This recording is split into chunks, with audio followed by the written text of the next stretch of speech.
तुम्हारी फाइलों में गांव का मौसम गुलाबी है, मगर यह आंकड़े झूठे, ये दावा किताबी है। साथियों, जय जय सिया राम। साथियों, स्क्रीन पर जो आप दृश्य देख पा रहे हैं, यह दृश्य अयोध्या हनुमानगढ़ी का है, के सामने का है, रामपथ का है। अयोध्या हनुमानगढ़ी के सामने मौसम की दूसरी बरसात, मानसून की दूसरी बरसात में किस तरह का जल भराव है, यह आप देख पा रहे हैं। अब आप वीडियो में जैसे जैसे आगे बढ़ेंगे देख पाएंगे कि संपूर्ण अयोध्या के विभिन्न मोहल्लों में जल भराव की क्या स्थिति है और किस तरह से लोग मानसून की शुरुआती बारिश में ही, आज दूसरे दिन है जब अयोध्या में पानी बरसा है, और इस दूसरी बारिश में ही त्राहि त्राहि मच गई है। सबसे अजीब यह है, सबसे जो चुभने वाली बात यह है कि ऐसे में न सिर्फ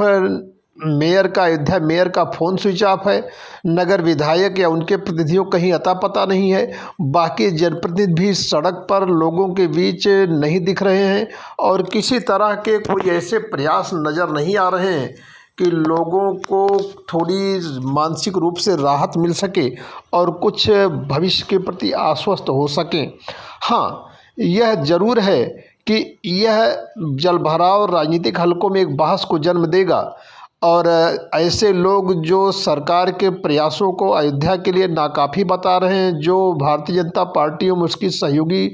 अन्य संगठनों पर या उत्तर प्रदेश सहित केंद्र सरकार पर अयोध्या को लेकर राजनीति का आरोप लगा रहे हैं, निश्चित रूप से उनको बल मिलेगा। लेकिन यह वीडियो खास तौर से उन लोगों के लिए है और उन लोगों को ज़रूर देखना चाहिए जो अयोध्या से भारतीय जनता पार्टी की पराजय पर, उसके प्रत्याशी लल्लू सिंह की पराजय पर अयोध्या वासियों को कोस रहे थे, विभिन्न प्रकार के ताने उलाहने दे रहे थे और तमाम लोग तो आगे बढ़ चढ़ करके अयोध्या के बहिष्कार और बायकॉट की बात कर रहे थे। उनसे यह ज़रूर कहना है कि अयोध्या कैसे इस माहौल में जिए और सरवाइव करना इतना कठिन हो गया अयोध्या वासियों के लिए, तो क्या यह जिम्मेदारी नहीं बनती है जनप्रतिनिधियों की, यहाँ के अधिकारियों की, शासन की, प्रशासन की, कि निश्चित रूप से उन प्रयासों को जनता के सामने रखा जाए और एक डेडलाइन रखी जाए कि निश्चित रूप से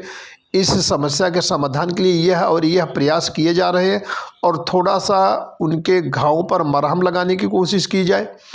निश्चित रूप से अयोध्या का जो विकास है वह इतना असंतुलित और इतना अवैज्ञानिक है और जिसमें किसी भी प्रकार की किसी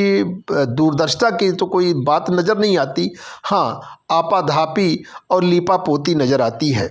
जनता है, सब देख रही है, सब समझ रही है और देखने समझने से ज़्यादा भुगत रही है। तो फिर राम